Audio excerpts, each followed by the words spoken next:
ಶ್ರೀಕಂಠ್ ಅಂಕದವರ ಪತ್ನಿ ರೀ. ಅವರು BTD ಒಳಗೆ ಜಾಬ್ ಮಾಡ್ತಾರೆ. ಬೆಳಿಗ್ಗೆ ಬೋರ್ಡ್ ಮೀಟಿಂಗ್ ಐತೆ ಅಂತ ಆಫೀಸಿಗೆ ಬಂದ್ರಿ.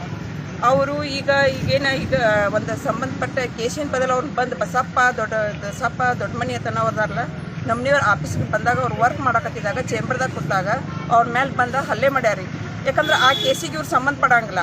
ಇವರು ಆ ಕೇಸಿಗೆ ನಡೀತಿರೋದು RO ಆಫೀಸ್ನ್ಯಾಗ ಗಂಜಾಳತನ ಅನ್ನೋರು ಒಬ್ಬರೇ ಅವ್ರ ಕೇಸ್ ಅದ. ಆದರೆ ನಮ್ಮನೆಯವ್ರಿಗೆ ಅವ್ರಿಗೆ ಅದು ಯಾವುದೇ ರೀತಿ ಸಂಬಂಧ ಇಲ್ಲ ಆ ಕೇಸಿಗೆ. ಇವ್ರ ಕಡೆ ಬಂದ ನನ್ನ ಕೇಸ್ ಬದಲು ಏನು ಮಾಡಿದಕ್ಕೆ ಅಂದ್ರೆ ಈ ಕೇಸ್ ಬದಲು ನನಗೆ ಗೊತ್ತಿಲ್ಲ, ಈ ಕೇಸ ಗಂಜಾಳ ಅವ್ರ ಕಡೆ ಐತಿ, ನೀವು ಅವ್ರನ್ನ ಹೋಗಿ ಕ್ಯಾರಿ. ಆ ಕೇಸ್ ಬದಲು ಅವ್ರಿಗೆ ಮಾಹಿತಿ ಐತಿ, ನಮ್ಮನೆಯವ್ರಿಗೆ ಮಾಹಿತಿ ಇಲ್ಲ ಅದ. ಯಾಕಂದ್ರೆ ಅವ್ರ ಕೇಸ್ ವರ್ಕರ್ ಅವ್ರು ಅಲ್ಲ ಅವ್ರಿಗೆ ಹೆಂಗೆ ಮಾಹಿತಿ ಇರ್ತೈತ್ರಿ? ಅದಕ್ಕೆ ಅವ್ರ ಕಡೆ ನೀವು ಹೋಗಿ ಕೇರತ್ತೆ ಅಂದಾರ. ಇಲ್ಲ ನಿಮ್ಗೆ ಅಧ್ಯಕ್ಷರು ಹೇಳ್ಯಾರು ಅದನ್ನು ನೋಡತ್ತೆ, ನೀವು ಯಾಕೆ ನೋಡಿಲ್ಲ? ಇಲ್ಲ ಅದು ಕೇಸ್ ವರ್ಕರ್ ಅವ್ರಲ್ಲ ಅವ್ರು ನೋಡ್ತಾರೆ, ಅದಕ್ಕೆ ನೀವು ಅವ್ರನ್ನ ಹೋಗಿ ಕೇರಿ ಅಂತಂದದಕ್ಕೆ ರೀ ತೊಗೊಂಡು ಚಪ್ಪಲ್ ತೊಗೊಂಡು ಹೊಡೆದಾರಿ. ಚಪ್ಪಲ್ ತೊಗೊಂಡು ಹೊಡೆದ್ರಿ. ಒಬ್ಬ ಅಧಿಕಾರಿ ಚೇಂಬರ್ದಾಗ ಕೂತಾಗ ಅವ್ರ ಮೇಲೆ ಬಂದ ಚಪ್ಪಲ್ಲೇ ಬಡಿ ಒಟ್ಟ ಹಲ್ಲೆ ಮಾಡುವಟ್ಟ ಅಧಿಕಾರಿ ಯಾರಿಗೆ ಹೇಳಿ? ಏನು ಗೌರ್ಮೆಂಟ್ ಆಫೀಸರ್ಗಳಿಗೆ ನಿಮ್ಮ ಬೆಲೆ ಇಲ್ಲನ್ರಿ?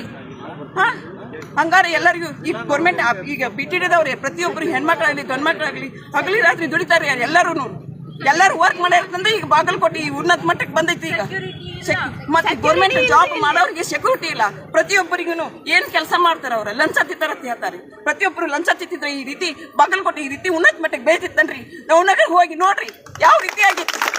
ಹಾಂ, ಪ್ರತಿಯೊಬ್ಬರ ಮೇಲೆ ಬಂದು ಹಲ್ಲೆ ಮಾಡಿದ್ರೆ, ಹೊರಗಿನ ಮಂದಿ ಹಲ್ಲೆ ಮಾಡಿದ್ರೆ ನೌಕರಿ ಹೆಂಗೆ ಮಾಡ್ಬೇಕು ಯಾರಿ? ಹಾಂ, ನಮ್ಮ ಕುಟುಂಬಕ್ಕೆ ಅನ್ಯಾಯ ಆಗೈತಿ, ನಮ್ಮ ಫ್ಯಾಮಿಲಿಗೆಲ್ಲ ಅನ್ಯಾಯ ಆಗೈತ್ರಿ. ಲಾಸ್ಟ್ ಊಟ ಇಲ್ಲ ಅಂತ ಬಂದು 2 ದಿನ ನಾವು ಊಟ ಮಾಡಿದ್ರಿ. ಹಗಲ ರಾತ್ರಿ ಹೇಳ್ಕೊತ ಕೂತೀವ್ರಿ ಮನೆಯೊಳಗೆ. ಏನು ತಪ್ಪ ಮಾಡ್ಲಾರ್ದ ಬಂದು ಚಪ್ಪಲ್ಲೇ ಹೊಡೆದ್ರಿ. ಏನು ನೌಕರಿ ಮಾಡೋರ್ಗೆ ಏನು ಬೆಲೆನೇ ಇಲ್ಲನ್ರಿ? ಸರ್ಕಾರ ನೌಕರದವ್ರಿಗೆ ಏನು ಬೆಲೆನೇ ಇಲ್ಲ ಹೇಳಿ ನೀವು? ಅನ್ಯಾಯ ಆಗೈತ್ರಿ. ಇನ್ನೂ ಆದ್ರೂ ಆ ವ್ಯಕ್ತಿನ ಪೊಲೀಸ್ ಸ್ಟೇಷನ್ ಹಾಕಿಲ್ಲ, ಇನ್ನ ಅರೆಸ್ಟ್ ಮಾಡಿಲ್ರಿ. ಹಂಗಾರೆ ಏನು ಬೆಲೆನೇ ಇಲ್ಲ ಅಂದಂಗೆ ಆತಲ್ರಿ, ಪ್ರೊಟೆಕ್ಷನೇ ಇಲ್ಲ ಅಂದಂಗೆ ಆತಲ್ರಿ ಗೌರ್ಮೆಂಟ್ ನೌಕರದವ್ರಿಗೆ. ಹಾಂ, ನಮ್ಗೆ ನ್ಯಾಯ ಒದಗಿಸ್ಕೊಡ್ರಿ. ನಿಮ್ಗೆ ಎಲ್ಲರಿಗೂ ನಮ್ಮ BTDದವ್ರು ಎಲ್ಲ ಸ್ಟಾಫ್ ನಮ್ಮ ಬೆಂಬಲ ನಿಂತಾರ್ರಿ. ಎಲ್ಲರಿಗೂ ನಾವು ಪೂರ್ವವಾಗಿ ಧನ್ಯವಾದಗಳನ್ನು ಹೇಳ್ತೀನಿ ರೀ. ನಿಮ್ಮ ಹೆಸರು? ಸುಜಾತ ಅಂತ